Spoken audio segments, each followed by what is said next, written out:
बहुत ही धार्मिक महिला है, हर समय पूजा पाठ में लगी रहती है। वो कोई भी काम बिना शुभ मुहूर्त के नहीं करती है।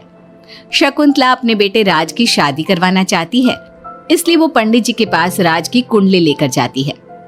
प्रणाम पंडित जी, मेरा बेटा राज बहुत संस्कारी है, पूजा पाठ और धर्म कर्म के कार्यों को बहुत निष्ठा से पूर्ण करता है। मैं अपने बेटे की शादी कराना चाहती हूँ, इसलिए उसकी कुंडली ले आई हूँ। शकुंतला पंडित जी को कुंडली देते हुए कहती है और पंडित जी कुंडली को ध्यान से देखकर कहते हैं, बेटे, तेरे बेटे का उज्जवल भविष्य है, इसका गृहस्थ जीवन भी अच्छा रहेगा, परंतु क्या पंडित जी? परंतु एक बात का विशेष ध्यान रखना होगा।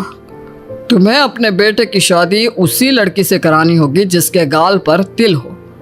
वो लड़की तुम्हारे घर, तुम्हारे बेटे और तुम्हारे भविष्य के लिए सुख, शांति और समृद्धि लाएगी। तुम्हारा भाग्य केवल उस लड़की के आने से ही जागेगा। जी पंडित जी, मैं ऐसी ही बहू लाऊंगी जिसके गाल पर तिल हो। धन्यवाद पंडित जी, धन्यवाद। पंडित जी का धन्यवाद करके शकुंतला वहां से चली जाती है। अब वो दिन रात तिल वाली बहू के बारे में सोचती रहती है। शकुंतला अपने बेटे का जहां भी रिश्ता लगाती तो उसकी एक ही शर्त होती कि तिल वाली बहू चाहिए, लेकिन उसे तिल वाली बहू कहीं मिलती ही नहीं। एक दिन अपनी माँ को इस तरह से परेशान देखकर राज कहता है, माँ, आप मेरे लिए तिल वाली लड़की क्यों देख रही हैं? अरे क्योंकि पंडित जी ने बोला है, वो तुम्हारे और इस घर के लिए भाग्यशाली साबित होगी। माँ, मैं एक लड़की से प्यार करता हूँ, आप मेरी शादी उस लड़की से करा दो ना। उसके गाल पर तिल होगा तभी मैं तुम्हारी शादी उससे कराऊंगी, नहीं तो भूल जाओ उस लड़की को। माँ की बात सुनकर राज को लगा कि माँ उसकी शादी कभी होने ही नहीं देगी, इसलिए उसने बिना कुछ सोचे समझे बोल दिया, अब माँ है ना, उसके गाल पर तिल है। सच में माँ, बहुत प्यारा तिल है। तू सच कह रहा है बेटा? अरे तो तूने मुझे पहले क्यों नहीं बताया?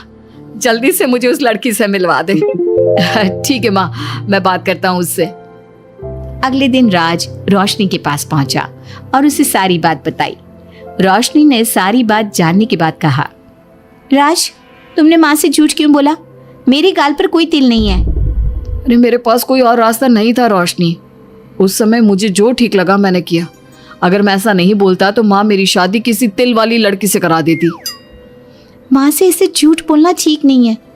माँ को कोई तिल वाली लड़की मिलती ही नहीं, तो माँ अपने आप तुम्हारी शादी मुझसे कराने के लिए तैयार हो जाती। अरे तुम्हें पता नहीं, पंडित जी के मुख से निकली बात मेरी माँ के लिए पत्थर की लकीर है। वो आकाश पाताल एक कर देंगी, लेकिन तिल वाली लड़की ढूंढ कर ही रहेंगी। जो भी हो राज, लेकिन माँ को जब कभी सच्चाई का पता चलेगा तो उन्हें बहुत दुख होगा, और मेरे गाल पर तो तिल है ही नहीं। अब मैं माँ से कैसे मिलूंगी?